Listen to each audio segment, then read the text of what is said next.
Magandang umaga po sa ating lahat. Ngayon ay araw ng Martes, December 10, 2024 at narito ang magiging lagay ng panahon para sa buong maghapon at sa mga susunod pang mga araw.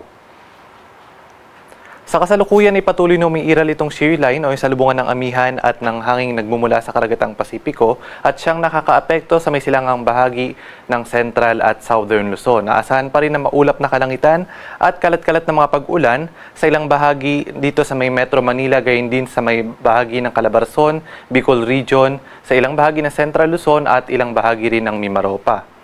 Samantalang dahil naman sa hanging amihan ay patuloy ding makararanas na maulap na kalangitan at mga pag-ulan sa may bahagi ng Cagayan Valley at ilang bahagi pa ng Cordillera at mga pag-ambo naman sa ilang bahagi ng Ilocos Region at ng Central Luzon. Meanwhile, patuloy na umiiral itong Intertropical Convergence Zone o yung salubungan ng hangin mula sa Northern at Southern Hemisphere na siyang nakakaapekto sa may kanlurang bahagi ng Mindanao at ng Palawan. Inasahan pa rin natin ang maulap na kalangitan at mga pag-ulan sa mga nabanggit nating mga lugar. At para sa magiging lagay ng panahon ngayong araw sa Kalakhang Luzon, naasahan pa rin na magkakaroon nga ng maulap na kalangitan at kalat-kalat na mga pag-ulan, pagkidlat at pagkulog sa may bahagi ng Metro Manila, gayon din dito sa may bahagi ng ang Calabarzon, gayon din sa may Bicol Region, sa may Marinduque, Oriental Mindoro, Aurora at sa may Bulacan. At dahil naman sa pag-iral ng hanging amihan, naasahan din na maulap na kalangitan at mga pag-ulan dito sa may bahagi ng Cagayan Valley, sa may Apayao, Ifugao, Abra at sa may Mountain Province. At dito sa may kanlurang bahagi ng Luzon, partikular sa may Ilocos Region at sa nalalabing bahagi ng Central Luzon, asahan naman natin ang mga pag-ambon dulot ito ng hanging amihan. Agwat ng temperatura sa may Lawag nasa 23 to 30 degrees Celsius, sa may Tuguegarao ay nasa 22 to 27, sa may Baguio City 17 to 22, dito naman sa may Metro Manila at sa may Legazpi nasa 25 to 30 degrees Celsius at sa may bahagi naman ng Tagaytay ay nasa 21 to 29 degrees Celsius. At dumako naman tayo sa magiging lagay ng panahon dito naman sa may bahagi ng Visayas, Mindanao at sa may Palawan.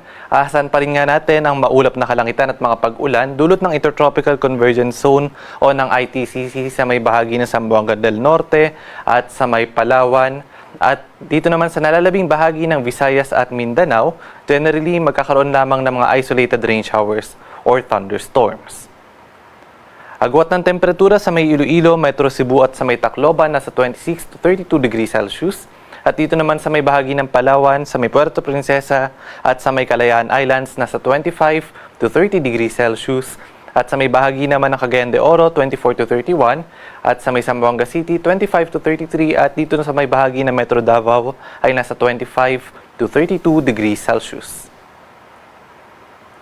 At dahil nga sa epekto ng shear line, naasahan pa rin ngayong araw na magkakaroon ng heavy to intense na mga pag-ulan dito sa may bahagi ng Quezon at Camarines Norte. Meanwhile, moderate to heavy na mga pag-ulan naman sa may bahagi ng Aurora, Camarines Sur, Albay, Sorsogon at sa may Catanduanes. Iba yung pag-iingat po sa ating mga kababayan at maging alerto lalong-lalo na ngayong araw dulot ng mga malalakas na mga pag-ulan na maaaring magdala ng mga pagbaha at pagguho ng lupa. At magpapatuloy pa rin yung mga pag-ulan na dala ng shear line sa may bahagi ng Luzon, partikular heavy to intense na mga pag-ulan sa may Quezon at sa may Aurora at moderate to heavy na mga pag-ulan naman sa may bahagi ng Camarines Norte, Camarines Sur at Catanduanes, dulot pa rin ito ng epekto ng shear line.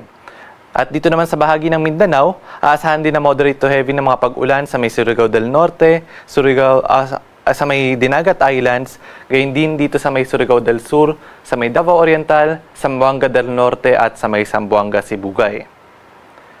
And by Thursday, patuloy pa rin yung epekto ng shear line at ng Intertropical Convergence Zone na magdadala ng moderate to heavy na mga pag-ulan dito sa may bahagi ng Cagayan, Isabela, Aurora at sa may Quezon at gayon din sa may Dinagat Islands, dito sa may Surigao del Norte, Surigao del Sur at sa may Davao Oriental. Kaya iba yung pag-ingat at maging alerto po yung ating mga kababayan sa banta ng mga pagbaha at pagguho ng lupa.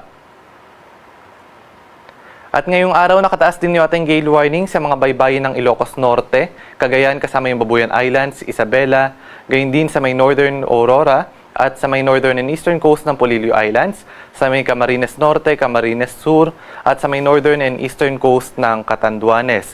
Iba yung pag-ingat po sa ating mga kababayan at hanggat maaari ay huwag munang pumalaot dahil sa banta na matataas sa mga pag-alon, dulot yan ng hanging amihan. At ang haring araw ay sisikat ngayong 6:10 ng umaga at lulubog naman mamayang 5:28 ng hapon.